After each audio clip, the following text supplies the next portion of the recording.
Mengejutkan dunia, alhamdulillah mendapat dukungan penuh.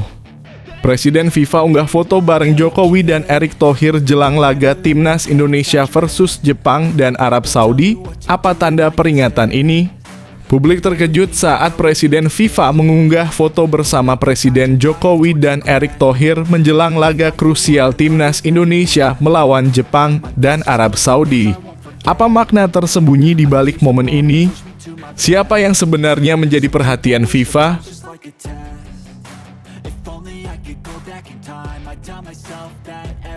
Breaking news, Kevin Dix bisa main di laga Timnas Indonesia versus Jepang. Tiba di tanah air 12 November, apa harapan pelatih Shin Tae-yong? Kevin Dix tiba di Indonesia pada 12 November 2024 dan siap bergabung dengan Timnas Indonesia untuk menghadapi Jepang. Apa yang bisa diharapkan dari pemain anyar ini dalam laga krusial tersebut?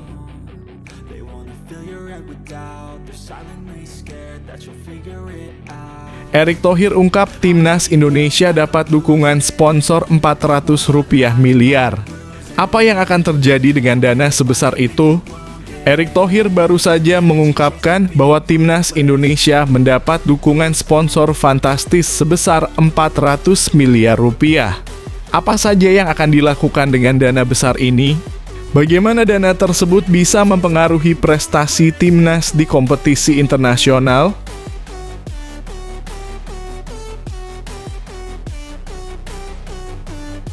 Mengguncang.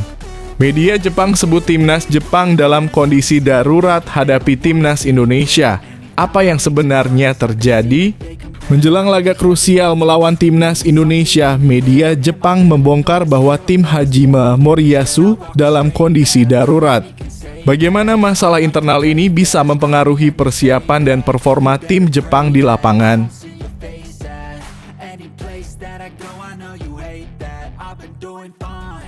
Rafael Struijk ungkap keyakinannya Timnas Indonesia bisa melaju ke ronde keempat kualifikasi Piala Dunia 2026. Rafael Struijk percaya Timnas Indonesia memiliki kualitas untuk menembus ronde keempat kualifikasi Piala Dunia 2026. Apa yang perlu dilakukan untuk menjaga momentum positif dan meraih hasil maksimal?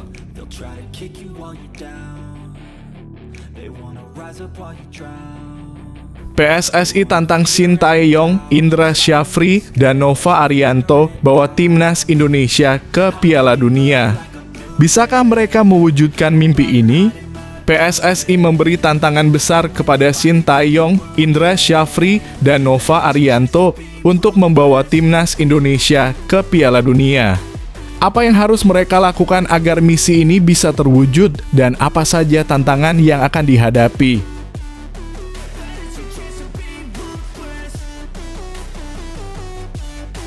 Timnas Indonesia semakin solid. Marcelino, Ferdinand, dan Ivar Jenner tiba di Jakarta. Pemain mulai berkumpul untuk persiapan penting. Marcelino, Ferdinand, dan Ivar Jenner menjadi bagian dari timnas yang semakin lengkap. Dengan para pemain lainnya juga mulai berkumpul di Jakarta. Apa saja yang dipersiapkan oleh Timnas Indonesia untuk menghadapi laga-laga mendatang?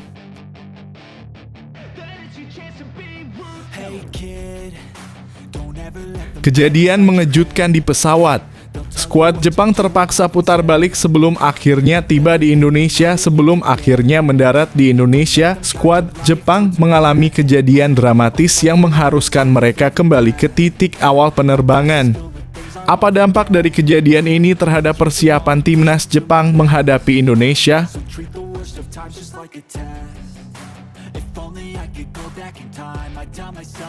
Sebuah pembelajaran yang sangat berat. FIFA jatuhkan sanksi berat untuk Timnas Indonesia jelang laga krusial lawan Jepang dan Arab Saudi. Apa dampaknya? Timnas Indonesia harus menghadapi tantangan berat setelah FIFA menjatuhkan sanksi menjelang pertandingan penting melawan Jepang dan Arab Saudi. Apa yang menyebabkan sanksi ini dan bagaimana dampaknya terhadap persiapan Timnas Indonesia?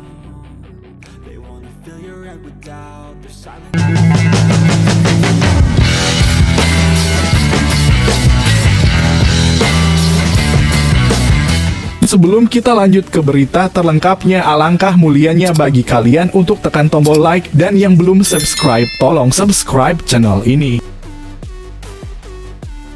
Mengejutkan dunia, alhamdulillah mendapat dukungan penuh. Presiden FIFA unggah foto bareng Jokowi dan Erick Thohir jelang laga Timnas Indonesia versus Jepang dan Arab Saudi. Apa tanda peringatan ini? Publik terkejut saat Presiden FIFA mengunggah foto bersama Presiden Jokowi dan Erick Thohir menjelang laga krusial Timnas Indonesia melawan Jepang dan Arab Saudi.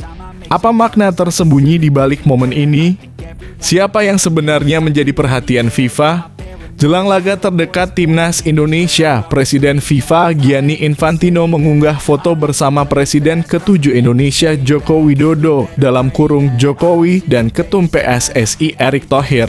Foto tersebut diunggah melalui akun Instagramnya di @gianni_infantino pada Minggu dalam kurung 10 November 2024. Dalam foto tersebut melukiskan sejumlah kegiatan yang mereka bertiga lakukan.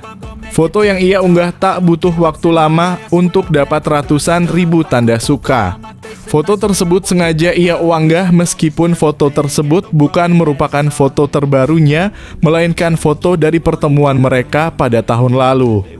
Timnas Indonesia versus Jepang akan dilangsungkan pada 15 November 2024 nanti.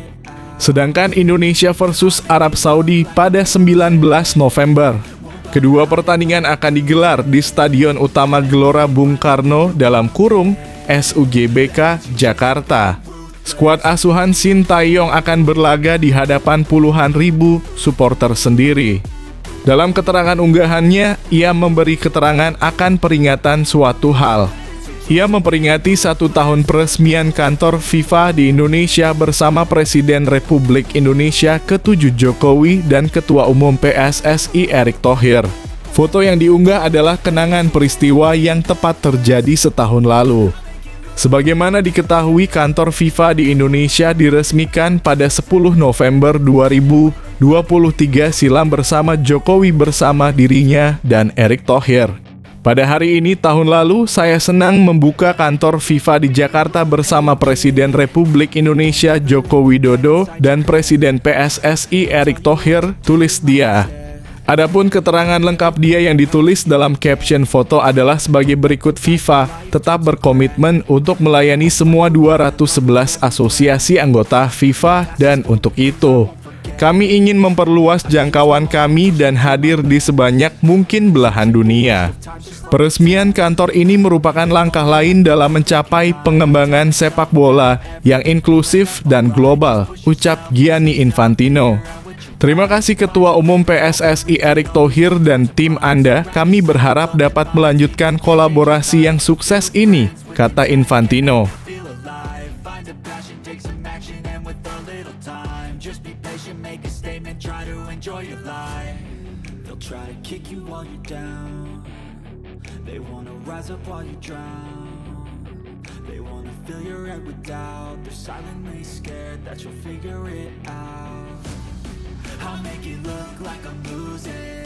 Breaking news, Kevin Dix bisa main di laga Timnas Indonesia versus Jepang. Tiba di tanah air 12 November, apa harapan pelatih Sintayong? Kevin Dix tiba di Indonesia pada 12 November 2024 dan siap bergabung dengan Timnas Indonesia untuk menghadapi Jepang. Apa yang bisa diharapkan dari pemain anyar ini dalam laga krusial tersebut? Kevin Dix dikabarkan bisa main di laga Timnas Indonesia versus Jepang yang merupakan matchday kelima grup C kualifikasi Piala Dunia 2026 zona Asia pada Jumat 15 November 2024 malam waktu Indonesia Barat. Menurut sumber, proses perpindahan federasi Kevin Dix sudah kelar. Kevin Dix akan berangkat dari Copenhagen, Denmark menggunakan Qatar Airways pada Senin 11 November 2024 pukul 15.00 waktu setempat atau pukul 21.00 waktu Indonesia Barat. Ia dijadwalkan tiba di tanah air pada Selasa 12 November pukul 15.00 waktu Indonesia Barat. Kabar di atas tentu membahagiakan. Sebab kehadiran pemain sekelas Kevin Dix sangat dibutuhkan timnas Indonesia saat menghadapi tim sekelas Jepang.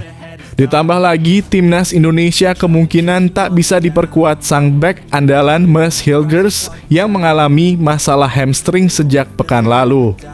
Jika Mads Hilgers benar absen, Kevin Dix diprediksi akan dimainkan Shin Tae-yong sebagai bek tengah sebelah kanan dalam pola 3-4-3.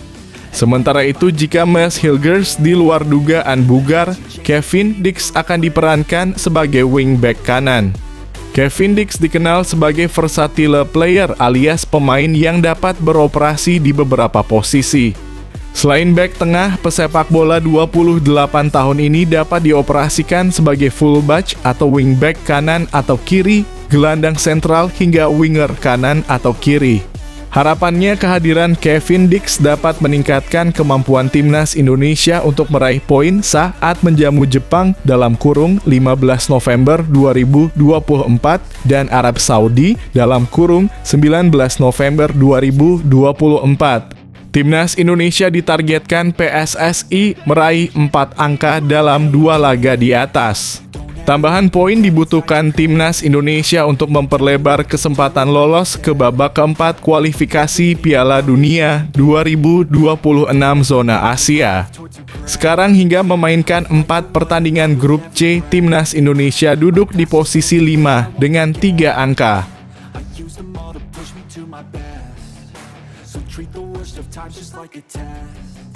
If only I could go back in time, I'd tell myself that everything will end up alright. Just push yourself, test yourself, figure out what you like, and find your limits, don't be rigid, always work towards a prime. Surround yourself with open minds, people can change your life. A few friends with intent can help you feel alive. Find a passion, take some action, and with a little time, just be patient, make a statement, try to Erick Thohir ungkap timnas Indonesia dapat dukungan sponsor Rp400 miliar. Apa yang akan terjadi dengan dana sebesar itu? Erick Thohir baru saja mengungkapkan bahwa timnas Indonesia mendapat dukungan sponsor fantastis sebesar Rp400 miliar. Apa saja yang akan dilakukan dengan dana besar ini? Bagaimana dana tersebut bisa mempengaruhi prestasi timnas di kompetisi internasional? Berita bahagia untuk penggemar timnas Indonesia dapat dukungan sponsor luar biasa. Kabar gembira datang untuk para penggemar timnas Indonesia. Di bawah kepemimpinan Erick Thohir sebagai Ketua Umum PSSI, timnas Indonesia kini menikmati dukungan yang luar biasa dari berbagai sponsor. Total dana yang berhasil dikumpulkan mencapai hampir Rp400 miliar, sebuah angka yang sangat menggembirakan. Ini adalah hasil dari kerja keras PSSI dalam membangun hubungan dengan berbagai pihak, baik dari sektor BUMN maupun swasta. Erick Thohir mengungkapkan bahwa pendanaan yang luar biasa ini sangat membantu pengembangan timnas Indonesia di semua level, mulai dari tim senior, junior, hingga timnas wanita. Ia mengucapkan terima kasih kepada semua pihak yang telah memberikan dukungannya. PSSI bersama pemerintah Indonesia menggelontorkan pendanaan yang luar biasa, baik dari pemerintah maupun swasta, ujar Erick. Beberapa sponsor besar yang turut mendukung timnas Indonesia antara lain perusahaan susu, air mineral, perusahaan keuangan, hingga sponsor untuk hak siar dan tiketing.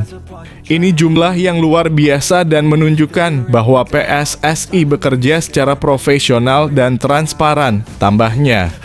Menurut Erick, total pemasukan untuk timnas Indonesia bisa mencapai Rp200 hingga Rp280 miliar dan bisa hampir menyentuh angka Rp400 miliar, yang tentu saja menjadi angin segar bagi perkembangan sepak bola tanah air. Keberhasilan ini tidak hanya disambut gembira oleh PSSI dan pemerintah, tetapi juga oleh masyarakat Indonesia yang semakin optimis melihat kemajuan timnas. Namun, Erick menegaskan bahwa perjalanan PSSI masih panjang. Tugas kami belum selesai. Kami akan terus berusaha memberikan yang terbaik untuk timnas Indonesia, kata Erick. Ke depan, PSSI memiliki target besar, yaitu membawa timnas Indonesia lolos ke Piala Dunia 2026, serta mendukung timnas U20 untuk lolos ke Piala Dunia U20 2025 dan timnas U17 ke Piala Dunia U17 2025. Kami harus terus bekerja keras dan tidak boleh cepat lelah. Semua mata kini tertuju pada sepak bola Indonesia, tambah Erik. So treat the worst of times just like a test. If only I could go back in time, I'd tell myself that everything will end up alright. Just push yourself, test yourself, figure out what you like, and find your limits, don't be rigid, always work towards a prime. Surround yourself with open minds, people can change your life. A few friends with intent can help you feel alive. Find a passion, take some action, and with a little time, just be patient, make a statement, try to enjoy your life. They'll try to kick you while you're down. They wanna rise up while you Mengguncang. Media Jepang sebut timnas Jepang dalam kondisi darurat hadapi timnas Indonesia. Apa yang sebenarnya terjadi? Menjelang laga krusial melawan timnas Indonesia, media Jepang membongkar bahwa tim Hajime Moriyasu dalam kondisi darurat. Bagaimana masalah internal ini bisa mempengaruhi persiapan dan performa tim Jepang di lapangan? Kondisi darurat itu dengan cederanya bek tengah Shogo Taniguchi yang bermain untuk Sint-Truiden di Liga Belgia. Shogo Taniguchi mendapat cedera robek tendon Achilles saat melawan KV Mechelen pada Sabtu (9 November 2024). Padahal Shogo Taniguchi ia adalah pemain inti dan bermain penuh dalam 4 laga Jepang di putaran ketiga. Ia lalu keluar dari skuad Jepang. Pelatih Hajime Moriyasu memanggil Hiroki Sekine (Kawasaki Reysol) sebagai pengganti. Cederanya Shogo Taniguchi memperparah keadaan di mana dua bek Takehiro Tomiyasu dan Hiroki Ito yang tak masuk dalam daftar 27 pemain Jepang karena cedera. Takehiro Tomiyasu yang memperkuat Arsenal absen di putaran ketiga karena cedera, terakhir kali memperkuat Jepang pada putaran kedua saat menang melawan Suriah. Ia adalah pemain inti dan bermain 90 menit pada laga itu. Bek kanan itu sudah mengemas 42 caps untuk Jepang. Untuk Hiroki Ito juga absen di putaran ketiga, terakhir kali bek tengah Bayern Munchen itu memperkuat Jepang pada putaran kedua. Bek tengah tim nasional Jepang sedang dalam kondisi darurat. Taniguchi bermain penuh selama 90 menit dalam keempat pertandingan kualifikasi ini dengan Takehiro Tomiyasu (Arsenal) dan Hiroki Ito (Berlin Munich) absen karena cedera, tulis Ponichi. Ia merupakan pemain yang sangat dibutuhkan memimpin pertahanan di tengah lini 3 bek serang. Sementara itu, bek tengah Kota Takai yang masuk dalam 27 pemain dikabarkan dalam kondisi buruk. Kali ini Tomiyasu dan Hiroki Ito absen dan Takai dari Kawasaki F juga tidak masuk skuad untuk pertandingan melawan Kyoto pada tanggal 9 karena kondisinya yang buruk. Kegelisahan itu tidak ada habisnya, tulis Ponichi. Meski Jepang tak diperkuat pilar utama di lini bertahan, tentunya ini tak bisa dianggap mudah bagi timnas Indonesia. Jepang tetap menjadi tim terkuat di Asia dan di grup C. Terbukti mereka tampil solid dan memimpin klasemen dengan 10 poin. Tim Samurai Biru belum terkalahkan di putaran ketiga ini.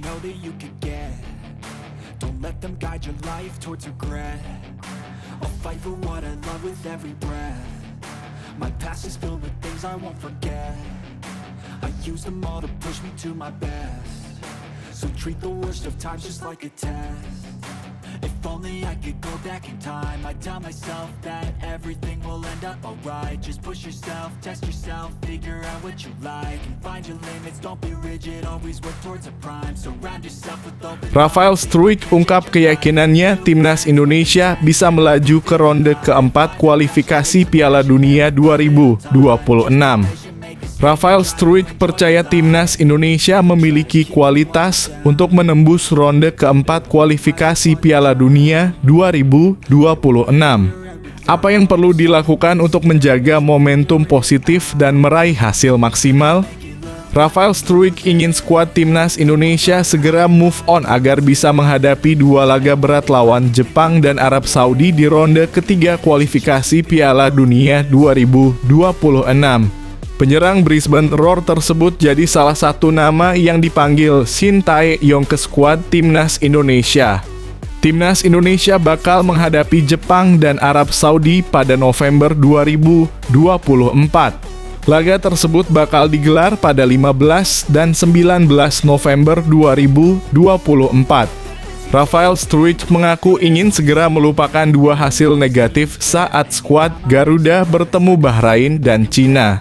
Kala itu, timnas Indonesia ditahan imbang Bahrain 2-2 dan kalah dari Cina 1-2. Pertama-tama saya pikir bahwa kami adalah tim yang kuat, ujar Struijk saat diwawancarai oleh SBS. Jadi, setiap laga sulit untuk kami, Anda tahu. Tetapi yang pasti di dua laga terakhir, kami harusnya meraih 4 atau bahkan 6 poin. Tidak beruntungnya kami bahwa saat jumpa Bahrain, kami unggul sampai 99 menit, lalu lawan mencetak gol di detik-detik akhir. Anda bisa berkata apapun, tetapi pada akhirnya kami marah karena gagal mengunci 3 poin. Itu ketidakberuntungan bagi kami. Lalu kami berangkat ke Cina dan saya pikir kami harusnya bisa menang. Kami akhirnya kalah di sana. Jadi, kami sedikit kesal, Anda tahu lanjutnya. Penyerang 21 tahun tersebut ingin timnas Indonesia menang atas Jepang dan Arab Saudi. Dirinya siap mengerahkan segalanya agar timnas Indonesia meraih 3 poin atas dua raksasa Asia. Jadi kami harus move on ke dua laga berikutnya di GBK, ujar Struijk. Kami akan menghadapi dua lawan sulit. Tetapi saya pikir kami bermain di kandang sendiri dengan dukungan fans. Mereka tentu memberikan energi tambahan, Anda tahu, dan kami harus meraih poin di sana.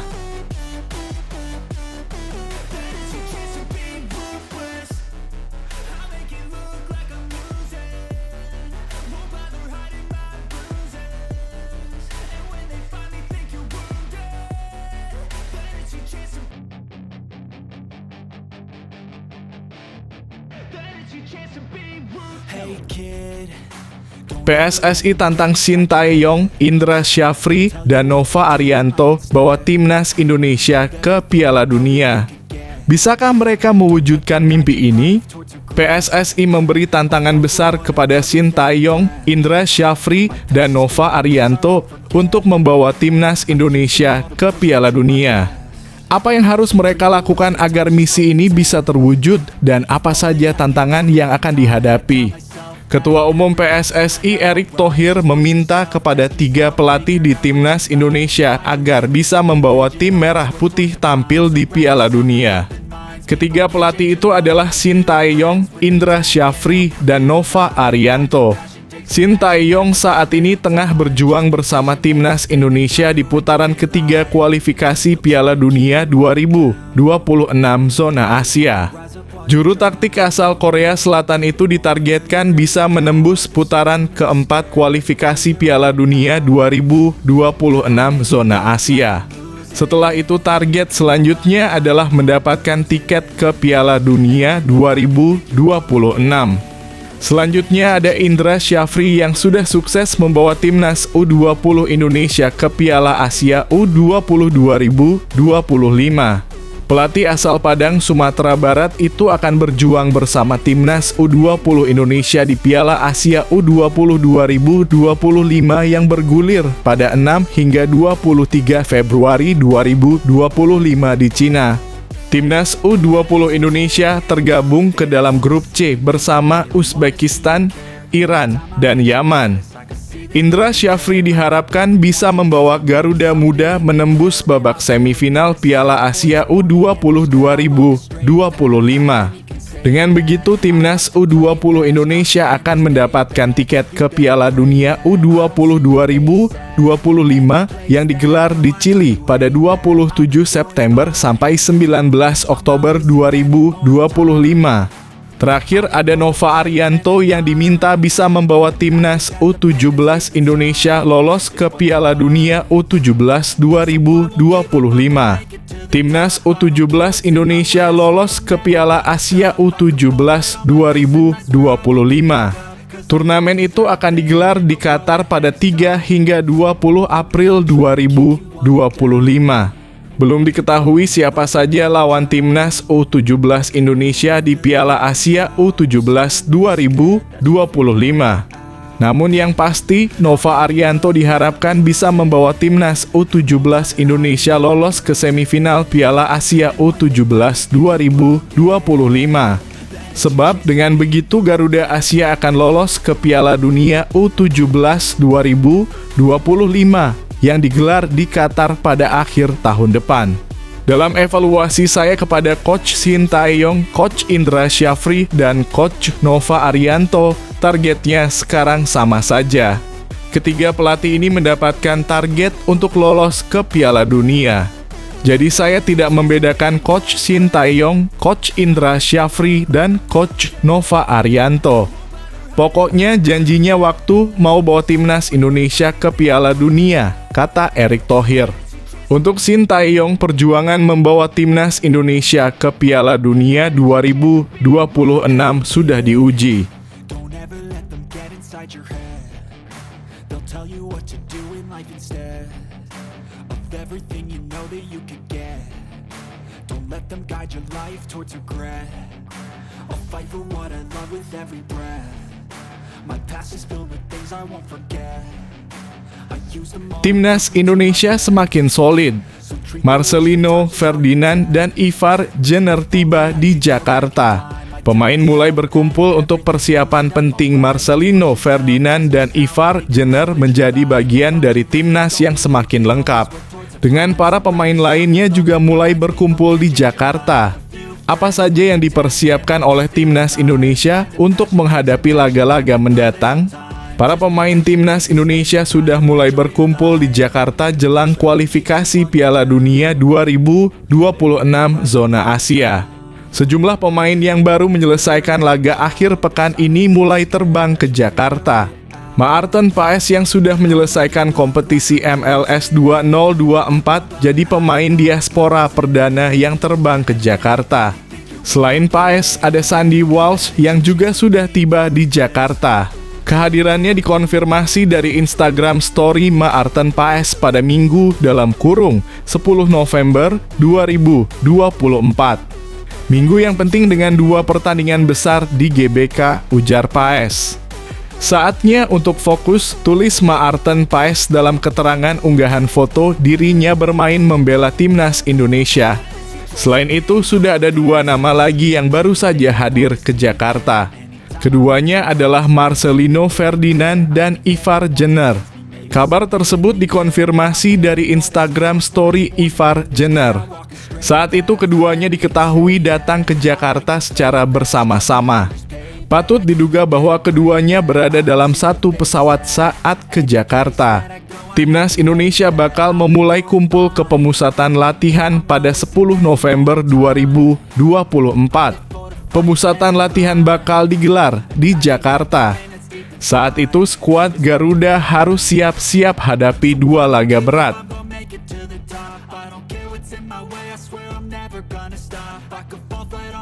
And I swear I will get back up, 'cause I don't deserve a thing, and the road ahead is tough. They'll try to kick you while you're down. They wanna rise up while you drown.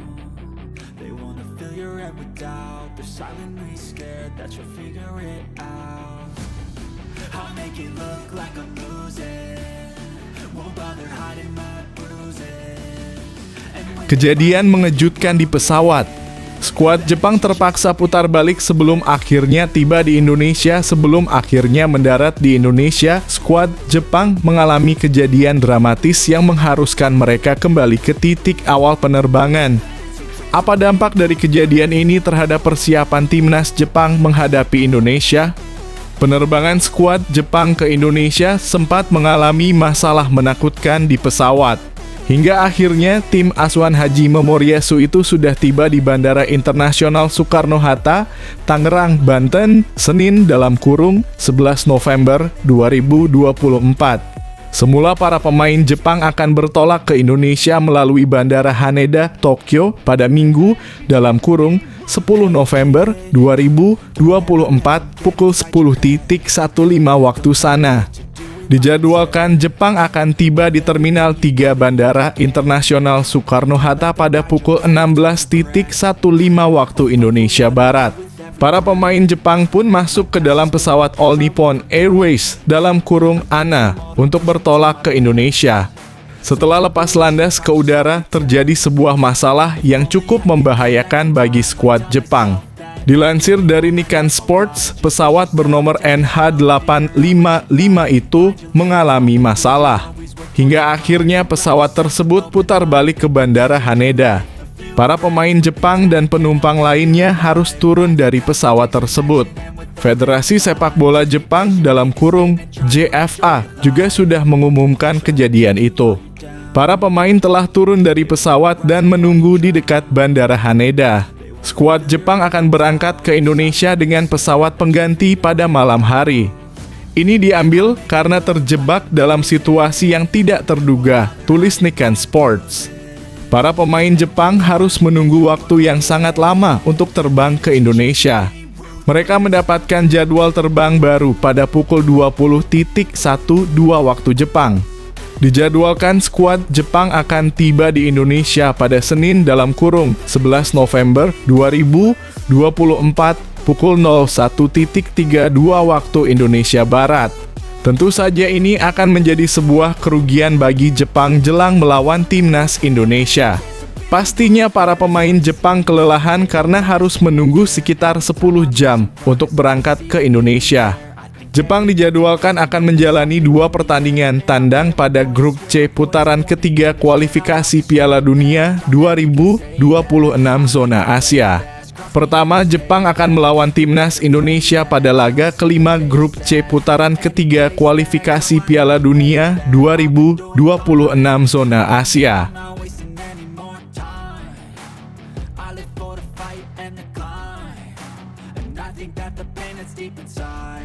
Is what defines. So I won't give up, I'm gonna make it to the top. I don't care what's in my way, I swear I'm never gonna stop. I could fall flat on my face and I swear I will get back up. Cause I don't deserve a thing and the road ahead is tough. They'll try to kick you while you down. Sebuah pembelajaran yang sangat berat. FIFA jatuhkan sanksi berat untuk timnas Indonesia jelang laga krusial lawan Jepang dan Arab Saudi. Apa dampaknya? Timnas Indonesia harus menghadapi tantangan berat setelah FIFA menjatuhkan sanksi menjelang pertandingan penting melawan Jepang dan Arab Saudi. Apa yang menyebabkan sanksi ini dan bagaimana dampaknya terhadap persiapan timnas Indonesia? Timnas Indonesia mendapatkan kabar buruk sebelum bertanding lawan Jepang dan Arab Saudi di ajang kualifikasi Piala Dunia 2026. Skuad Garuda bakal menghadapi 2 negara kuat tersebut pada 15 dan 19 November 2024. Laga tersebut bakal digelar di Stadion Utama Gelora Bung Karno, Jakarta. Timnas Indonesia mendapatkan kabar buruk langsung dari FIFA. FIFA resmi menjatuhkan sanksi untuk skuad Garuda. Kabar tersebut dikonfirmasi dari laman resmi FIFA pada Sabtu dalam kurung 9 November 2024 malam waktu Indonesia Barat. Sanksi tersebut berlaku untuk 4 laga timnas Indonesia pada kualifikasi Piala Dunia 2026 di bulan September dan Oktober 2024. FIFA telah menerbitkan sanksi yang dijatuhkan oleh komite disiplinnya atas insiden yang terjadi pada bulan September dan Oktober 2024 selama kualifikasi untuk Piala Dunia FIFA 2026, tulis laman resmi FIFA. FIFA menjatuhkan sanksi kepada timnas Indonesia usai melanggar regulasi. Timnas Indonesia mendapatkan 2 sanksi dari FIFA. Sanksi pertama terjadi pada laga lawan Australia pada 10 September 2024 di Stadion Utama Gelora Bung Karno, Jakarta. Pada laga tersebut, skuad Garuda dianggap melanggar artikel 14 Kode Disiplin FIFA.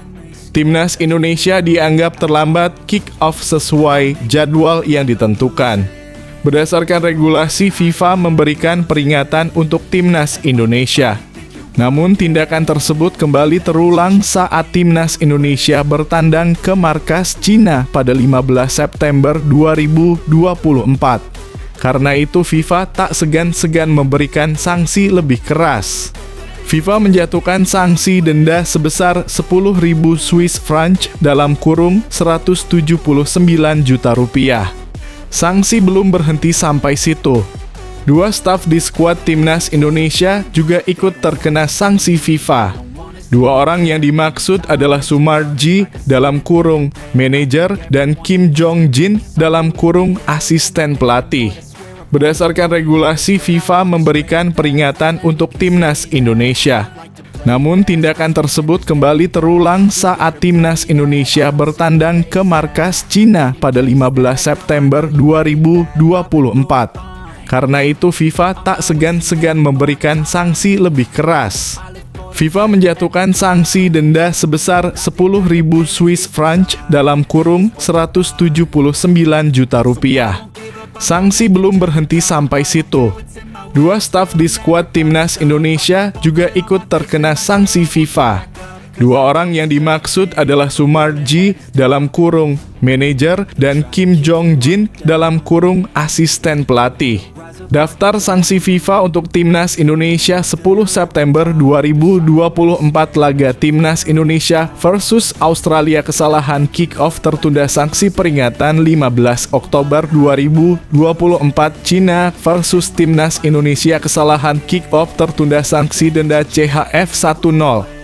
000 dalam kurung 179 juta rupiah. Staf atau individu Sumarji laga Bahrain versus Timnas Indonesia 10 Oktober 2024, kesalahan misconduct artikel 14. 1. Sanksi larangan mendampingi tim 1 pertandingan dan denda CHF 5.000 dalam kurung 90 juta rupiah. Kim Jong Jin laga Bahrain versus Timnas Indonesia 10 Oktober 2024, kesalahan misconduct artikel 14. 1. Sanksi larangan mendampingi tim 4 pertandingan dan denda CHF 5.000 dalam kurung 90 juta rupiah.